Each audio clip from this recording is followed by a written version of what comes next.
네, 오늘 시그널픽에서는 박충관 국민의힘 의원 모시고 자세한 얘기 나누겠습니다. 어서 오세요. 네, 안녕하십니까. 예, 아주 오랜만에 오시게 됐는데 네. 당내 상황부터 좀 여쭤보겠습니다. 예. 송원석 비대위원장이 어제 안철수 의원을 혁신위원장에 내정을 했는데요. 의사 출신이다 보니까 예. 지금 국민의힘 상황을 이제 코마 상태, 혼수 상태다 이렇게 진단을 하고 내가 메스를 들겠다 이렇게 얘기를 했어요. 네. 좀 기대를 하고 계시나요? 당에서는? 제가 뭐 많은 그러니까 대부분 의원님들의 생각을 다 뭐 대변할 수는 없지만은 예. 전체적인 분위기로 봤을 때는 괜찮은 잘 된 인선이다 이렇게 보고 있는 것 같습니다. 국민의힘의 어떤 우리 안철수 의원님께서도 말씀을 하셨지만 코마 상태에 있는 국민의힘을 새롭게 쇄신하는 일에 있어서 적임자다라고 보는 시각이 좀 많이 있는 것 같고요. 예. 그렇게 보는 이유가 안철수 의원님께서는 특정 계파에 이렇게 어떤 속해 있는 분이 아니시지 않습니까? 그래서 이제 지난 시기에 국민의힘의 어떤 여러 가지 계파, 그러니까 뭐 그 속사정은 어떨지 모르지만 겉으로 보여지기에 보이는 그 계파 정치에 대한 어떤 이런 것들에서도 자유롭고 예. 그리고 또 원내 사선 중진 정치인으로서 원내에서 여러 의원님들과의 소통도 원활하고 그래서 조직이라는 것에 대한 어떤 경륜과 지식 이런 것들을 많이 갖추신 분이다. 그리고 또 수도권 중진 정치인으로서 지난 우리 대선 기간 동안에 국민의힘이 그 중도층에게 소구되지 못한 부분들에 대해서도 중도층의 어떤 민심을 회복할 수 있는 그런 또 계기로도 작용하지 않을까 이런 예. 생각을 해봅니다. 근데 안철수 혁신위원장이 만든 혁신안이 수용되는 게 중요한데 그렇습니다. 예. 지난번에 한번 김용태 비대위원장의 개혁안이 좀 불발되는 거를 본 적이 있으니까 예. 이번에는 괜찮을까라는 좀 우려가 있는데 당내 의원들은 좀 받아들이실 준비가 된 건가요? 제 생각에는 받아들일 준비들이 되어 있는 것으로 저는 알고 있고요. 예. 그래서 당에서 사실은 뭐 개혁을 원하는 분들과 그렇지 않은 분들이 있는 것으로 비춰지고 있는 부분이 있는데 사실상 당의 쇄신과 개혁을 원하지 않는 사람은 저는 그렇게 많지 않다고 봅니다. 네. 대부분은 개혁을 원하고 있는 것이고 그런데 그 개혁안이 어떤 것이냐에 따라서 찬반 의견은 있을 수 있다. 예. 그러나 이제 개혁을 받아들일 준비들은 다 되어 있기 때문에 안철수 의원께서 정말 당의 쇄신과 개혁에 아주 적절한 어떤 대안들을 마련하실 경우에는 아마 받아들여지지 않을까. 예, 그래서 결국에는 우리 당이 네. 개혁을 한다라고 하는데 그 개혁이라는 것이 개혁 이후에 어떤 모습의 정당이 되는 것이냐, 어떤 국민들께서 원하시는 어떤 의정 활동들 그리고 대이어 그리고 또 정부를 견제하는 이재명 정부가 올바른 국정을 수행할 수 있도록 제대로 견제하는 역할을 할 것인가. 예. 이런 부분에서 그런 부분이 중요하지 않을까 그렇게 생각합니다. 예. 알겠습니다. 박충건 의원님 계속 과방위 상임위를 유지하시는 거죠? 예, 그렇습니다. 여기에서 뭔가 좀 여러 가지 여야 갈등이 좀 첨예한 상임위인데 예. 먼저 이거부터 여쭤보면 이재명 대통령이 지난 1일 국무회의에서 이런 얘기를 했어요. 임명 권력은 선출 권력을 존중해야 된다. 그러니까 뭐 임명직인 이제 고위 공직자들이 뭐 국회로 갔을 때 선출된 권력인 국회의원들을 향해서 좀 존중하는 태도를 보여야 된다. 이런 얘기인데 이게 그 국무회의에 요새 이진숙 방통위원장도 참석을 하고 있다 보니까 예. 지난번 과방위 전체회의 때 최민희 위원장과 이진숙 위원장 간의 설전을 좀 염두에 두고 한 말 아니냐 이런 해석이 좀 나왔었거든요. 예. 어떻게 보세요? 진짜로 경고성 발언을 한 걸까요? 이 대통령이? 저는 충분히 그럴 가능성이 있다고 봅니다. 왜냐면 우선 이제 이재명 정부가 첫 출범했을 때 이진숙 위원장께서 민주당이 발의한 3특검법에 대해서 이게 정치 보복으로 비춰질 수 있으니 신중해야 된다라는 어떤 소신 발언을 했었고 예. 그 이후에도 이진숙 방통위원장에게 법적으로 정해진 임기를 보장해달라 하고는 또 그 방통위원이 지금 이제 없는데 예. 사실상 1인 체제 아닙니까? 그 대통령모 그 방통위원을 지명해달라 이런 얘기도 했었고 그런 과정 중에서 최근에 가방위 상임위에서 최민희 위원장 그리고 다른 어떤 여당 위원과 예. 설전이 있었죠. 뭐 최민희 위원장이 이제 뭐 끼어들지 마라, 조용히 해라, 뭐 이런 얘기를 이제 뭐 17번인가 했다라는 그렇지 않습니까? 예. 그게 이제 이진숙 위원장을 향해서 방통위가 망가질 대로 망가졌다 이런 식의 어떤 표현, 최민희 위원장 그리고 또 여당 위원회 불법 위법을 저질렀으면 사퇴해야 되는 거 아니냐 이런 얘기를 했는데 네. 이진숙 위원장 입장에서는 상당히 모욕적으로 느껴졌고 또 뭐 자신이 어떤 범법을 했는지에 대해서도 이제 항의를 하는 과정에서 이런 일이 일어났는데 저는 이재명 대통령의 그 훈계가 좀 적절하지 않지 않은가 이런 생각이 듭니다. 왜냐하면 입법, 사법, 행정은 우리 자유민주주의 대한민국의 삼권 분립의 3대 축 아니겠습니까? 어떤 기관, 어떤 어떤 헌법기관도 다른 기관 위에 올라설 수가 없습니다. 예. 그래서 결국에는 그런 어떤 행정기관의 어떤 수장이 국회에 왔을 때 국회에서 부당한 질의를 받아도 어떻게 보면은 입 다물고 있어라라는 얘기가 되는데 이것은 삼권 분립을 훼손하는 그런 어떤 훈계가 아닌가 이런 생각이 들고 네. 그렇다고 한다면 이것이 동일잣대로 적용이 된다면 최근에 이재명 정부에서 새로운 인사들을 많이 발표하고 있지 않습니까? 지금 인사청문회가 한창 진행 중인데 그러면 과연 이재명 정부의 주요 인사들이 인사청문회나 상임위에서 야당 의원들의 질의에도 이렇게 동일한 잣대를 적용해서 청문회에 임할 그대로, 것인가? 예. 그대로. 그래서 우리가 지켜보겠다라는 그런 말씀드리겠습니다. 이게 뭐 특정인을 겨냥한 말이 아니고 그냥 이제 했던 말이니까 뭐 반대로 야당 의원들에게도 좀 이런 태도를 보이긴 해야겠네요. 동일 잣대가 적용이 된다면 그렇게 돼야죠. 예. 그러나 그 어떤 기관도 아까 앞서서 말씀드렸다시피 어떤 기관도 네.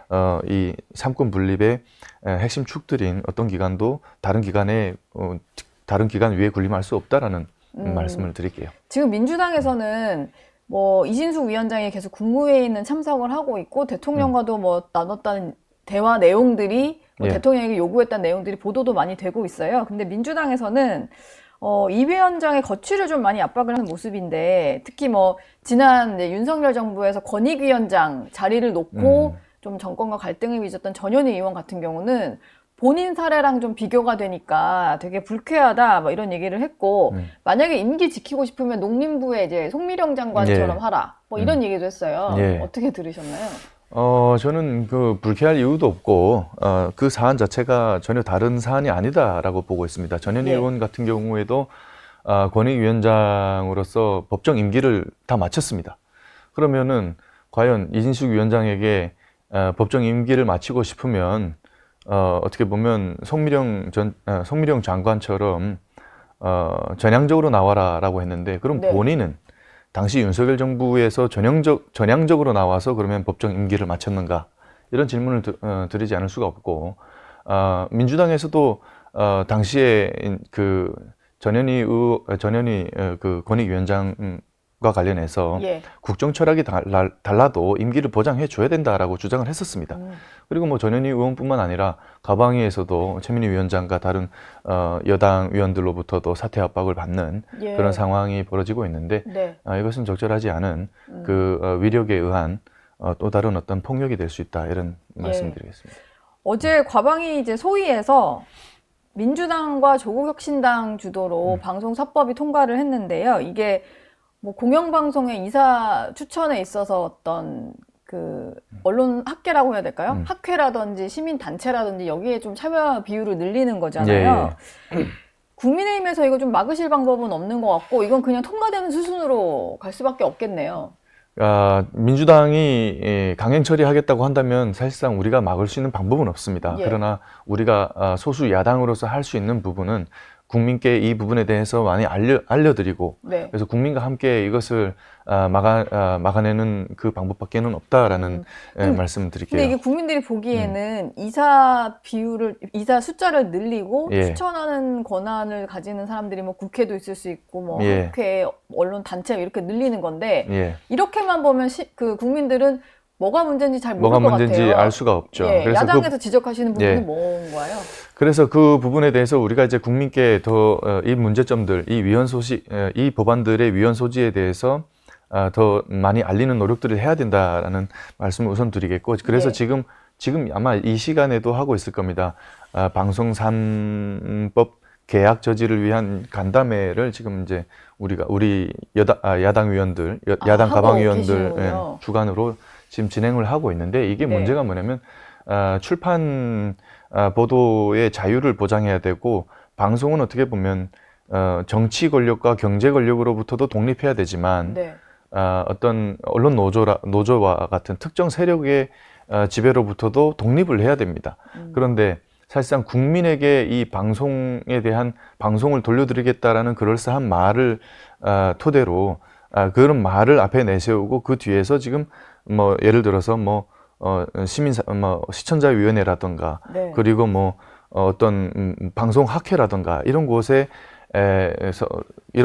이사를 추천할 수 있게 한다라는 것인데, 결국에는 이 어떤 시청자위원회도 노사동수 편성위원회라고 있지 않습니까? 이 네. 위원회가 시청자위원회를 결정을 하게 되고, 또 방송학회 같은 경우에도 이제 언론노조 출신들이 많이 관여되어 있는 그런 단체들이기 때문에 예. 사실상 이것은 언론노조에게 방송 권력을 넘겨주는 일이 되는 것이다. 그래서 민주당에 유리한 방향으로 공영방송을 영구장악하겠다라는 것인데, 여기에서 멈추는 것이 아니고, 심지어는 지금 이제 케이블 TV 같은 민영 방송에도 보도 편성 그리고 경영에까지도 노사동수 편성위원회가 개입을 하게 되는, 네. 이것을 이 위원회를 설치하지 않으면은 형사처벌하겠다라는 그런 조항까지 넣어서 결국에는 민영방송까지 통제하려고 한다라는, 그것이 이제 민주당의 실질적인 속내다. 그래서 이것이 통과돼 갖고 예. 만약에 이 법이 시행이 된다면 더 이상 우리나라에서는 공정방송을 기대할 수 없다라는 말씀드리겠습니다. 이 부분에 대해서 예. 국민께 더 잘 알리도록 우리 여당 의원들이 노력하겠다라는 말씀드릴게요. 민주당에서는 이게 언론 개혁이고 네. 뭔가 그 방송의 정상화 이런 얘기를 하지만 국민의힘에서 보시기에는 이제 방송 장악 3법이다 뭐 이렇게 그렇죠. 보시는 것 같아요. 방송 장악 상법이죠. 예. 그 외에도 이 최민희 위원장이 방송통신위원회를 폐지하는 법안도 올렸습니다. 이렇게 네. 되면 정말 우리나라의 공영방송과 민영방송까지 전체를 통틀어서 방송 생태계가 완전히 편향되고 편향될 수 있다, 이런 말씀드릴게요. 방송통신위원회가 없어지는 법안이 만약에 통과가 되면 자연스럽게 이진숙 위원장은 그 법안 통과와 함께 그냥 자리에서 그렇게 되는 내려오게 거죠. 되는 거네요. 그게 이제 사실상 방송통신위원회를 없애고 새로운 기관을 설치하겠다고 하는데, 과연 그것이 어떤 의미가 있는가? 예. 기존에 있는 기관을 없애고 새로운 것을 설치한다는 것은 이거는 상식적으로 말이 안 된다고 보고 있습니다. 예. 뭐 민주당이 또 밀어붙이고 있는 게 김민석 국무총리 후보자의 인준 표결. 예. 오늘 본회의에서 처리할 방침인데 뭐 인준 결과는 달라질 수는 없을 것 같고요. 국민의힘에서는 좀 어떻게 대처를 하실 생각인지 궁금해요. 이것도 그냥 계속 여론전을 하시겠다 이런 구상인가요? 예, 이것에 대해서 이번에도 사실 이 인준 관련해서는 과반수 이상 찬성하게 되면 통과되는 것 아니겠습니까? 네. 민주당 단독으로도 통과시킬 수 있는 것이고, 그래서 사실상 숫자로 밀어붙이면 국민의힘에서는 할 수 있는 방법이 없다. 그래서 국민들께 이 부분에 대해서 많이 알려드리고, 이것이 잘못된 점에 대해서 지적하고 결국엔 국민과 함께 저항할 수밖에 없는 그런 상황인데, 문제는 지금 우리 당이 국민께 어떤 설득력을 갖지 못하는 그런 부분이 이제 문제가 되겠습니다. 그래서 이런 부분을 안철수 혁신위원장의 혁신위원회가 당을 좀 쇄신함으로써 국민께 좀 더 소구력을 가질 수 있는 네. 그런 당의 모습을 갖추어 나가는 것도 아주 지금 시급한 상황이다라고 보고 있습니다. 사실 지금, 예. 말씀하십시오. 인사청문위원은 아니셨는데 예. 박준건 의원이 그래도 별도로 뭐 기자회견도 여시면서 아, 김민석 후보자와 관련해서는 여러 가지 좀 문제 제기를 하셨던 것 같아요. 박준건 의원이 보시기에 김 후보자의 가장 큰 문제는 뭐라고 생각하세요? 저는 이제 가장 큰 문제점은 우선 이제 도덕성 문제점이 있죠. 근데 이게 네. 단순히 도덕성 문제점이 아니라 범죄 혐의와 관련된 문제란 말이죠. 이게 범죄 혐의 소지가 있는 부분에 대해서 그것이 깔끔하게 해소가 되지 않는 상황에서 지금 총리를 임명하겠다라는 것이 이제 문제가 되는데, 이렇게 된다면은 우리 이 이재명 정부의 어떤 도덕성이 정말 이재명 정부가 들어와서 우리 국가가 행정부의 도덕성이 정말 바닥을 치고 있는 것이 아닌가. 그래서 공직사회의 윤리 기준이 무너지게 되면은 더 이상 이것은 이제 피해는 다 국민께 돌아간다는 것이고, 예. 두 번째로는 김민석 총리 후보자의 자질 문제와 관련된 것인데, 인사청문 과정에서도 보셨겠지만은 우리나라의 정부 예산이 얼마인지, 673조가 되는 정부 예산이 얼마인지 그것에 대한 감도 없었고, 네. GDP 대비 국가 부채 비율이 얼마인지에 대해서도 감이 없었습니다. 예. 20-30% 되지 않나요? 이렇게 얘기를 했는데, 네. 이런 기본적인 상식도 없는 분이 과연 그럼 이번에 진행이 되고 있는 이 2차 추경 예산안은 과연 그러니까 GDP가 아니라 정부 예산의 몇 프로 정도가 추가로 되는 것인지에 대한 감도 없는 것 아니겠습니까? 네. 그리고 국가 부채 비율도 얼마인지 감이 없는 분이 처음으로 시행하려고 하는 정책이 직장인 점심값, 반값 제공하는 그런 정책을 추진하겠다라고 하는데, 이것은 물론 이제 직장인들께서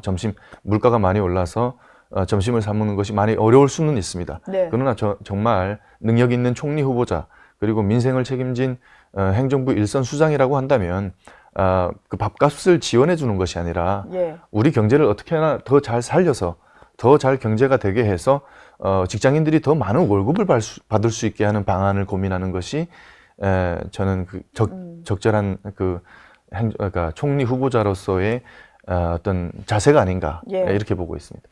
그리고 또 이제 탈북민 단체들과 함께 기자회견 하셨던 거는 김 후보자가 이제 본인의 어떤 논문에서 탈북민들에 대해서 밤도자, 도북자 이런 표현을 쓴 거에 대해서 좀 얘기를 하셨는데, 이게 탈북민들이 들으시기에는 이건 어떤 표현인 건가요? 이게 탈북민들에게는 상당히 많은 탈북민들이 이 사안과 관련해서 분노하셨고, 예. 그리고 그 많은 탈북민들에게 큰 상처를 준 사안이다라고 저는 보고 있습니다. 네. 여기 특히나 반도자, 도북자라는 용어를 씀에 있어서 더 이제 심각한 것이 반도자라는 것인데, 이 반도자라는 것은 배반할 반에 도망할 도자입니다. 그래서 조국을 배신하고 도망친 사람들이라는 표현인데, 사실 그 어떤 사람들에게 대한 호칭은 그 호칭 그 자체로 규정하는 효과가 있습니다. 낙인 효과가 있어요. 낙인 효과가 있는 거예요. 네. 그런데 지금 탈북민들은 자유를 찾아서 자유민주주의를 선택해서 목숨 걸고 대한민국에 정착을 하지 않았습니까? 네. 근데 이것만으로 끝이 아닙니다. 이분들은 아주 새로운 환경에서 적응하기 위해 갖고 정말 여러 가지 사회적인 편견과 어려움들을 극복해내기 위해서 하루하루 정말 악착같이 노력하고 있단 말이죠. 예. 이런 분들에게 또 다른 낙인을 찍은 것입니다. 더 어렵게 만든 것이고요. 그리고 이제 궁색하게도 이 표현을 쓴 것에 대해서 어떤 취지로 썼느냐라고 하니까 이게 잘못된 거 아니냐라고 지적을 한다는 얘기가 중립적인 의미에서 사용했다라고 하는데, 과연 반도자가 어떻게 중립적인 의미인가, 누구와 누구 사이에서 중립적인 의미로 사용했다는 것인가라는 말씀 드리지 않을 수가 없고, 네. 또한 뭐 예시로 드는 것이 애인도 다양한 언어로 부르지 않느냐, 같은 의미다라고 얘기를 하는데, 어떻게 사람들이 자기 애인에게 사랑을 듬뿍 담아서 표현하는 애칭하고 이게 같은 의미로 비교가 될 수 있는가? 예. 이런 정말 뻔뻔하고 네. 정말 그런 해명이 아닌가, 그렇게 생각합니다. 이게 번역 용례였다라고 해명을 했는데, 논문 한글 원고 공개하라는 요청에 공개 아직 안 한 거죠? 공개 아직 안 했죠. 예. 이 공개에 응하지 않을 거라고 생각을 하고요. 번역 과정에서 용례로 사용된 거다라고 하는 것인데, 네.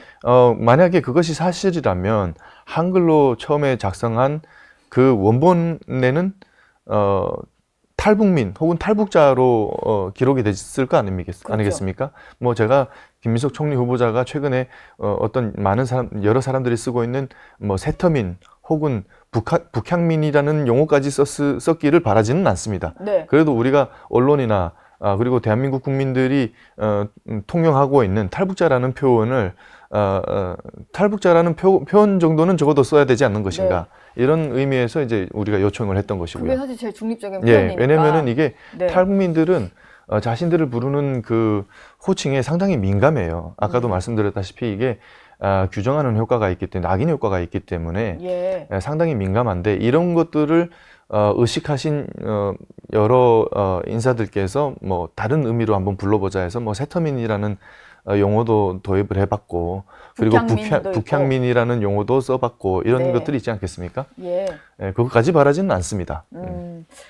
알겠습니다. 예. 시간이 많이 지났는데요. 북한과 관련된 북한 소식 중에 좀 궁금한 게 하나 있어서 요거만 짧게 하나 여쭤볼게요. 최근 1년 6개월 만에 공식 석상에 리설주의 모습이 등장을 했는데, 요즘에는 계속 이제 딸인 주애와 김정은이 같이 다니는 모습을 보잖아요. 근데 이번에도 좀 이례적인 게, 본인이 엄마하고 이제 부인인데도 불구하고 뒤에 이렇게 멀찌감치 떨어져 있다거나 두 부녀가 이제 손을 잡고 가면 목례를 한다거나 이런 모습이 좀 포착이 돼서 뭐 위상이 좀 달라진 건가 이런 해석도 나오는데 어떻게 봐야 되는 걸까요? 저는 그 위상이 달라진 것이라고 보지는 않습니다. 네. 위상이 그러니까 그 어떻게 보면 김정은의 부인 아니겠습니까? 네. 부인의 위상이 달라졌다고 해서 태도를 변화시킨다라고 하는 것은 이제 적절하지 않다라고, 그래도 국제사회의 그 인식을 의식하고 있는 김정은 입장에서는 그러지는 않았을 것이라고 생각하고, 단순하게 제가 생각하기에는 화면 구도상에 주인공을 설정하는 그러니까 주인공 설정 차원에서 그렇게 된 것이 아닌가, 저는 그렇게 보고 있습니다. 그러니까 그 날은 주애인 거군요. 이설주가 주인공이 아니었던 거죠. 그래서 이설주가 보시게 되면 화면상에 어떤 이렇게 차려입은 정장 모습이 아니라 약간 캐주얼하게 입은 모습이 연출이 됩니다. 네. 예, 그 김주애하고 다르게. 그래서 그 날은 이설주는 주인공이 아니었다. 이런 차원으로 해석할 수 있을 것 같습니다. 예. 알겠습니다. 지금까지 박충건 국민의힘 의원과 얘기 나눴습니다. 감사합니다. 네, 고맙습니다.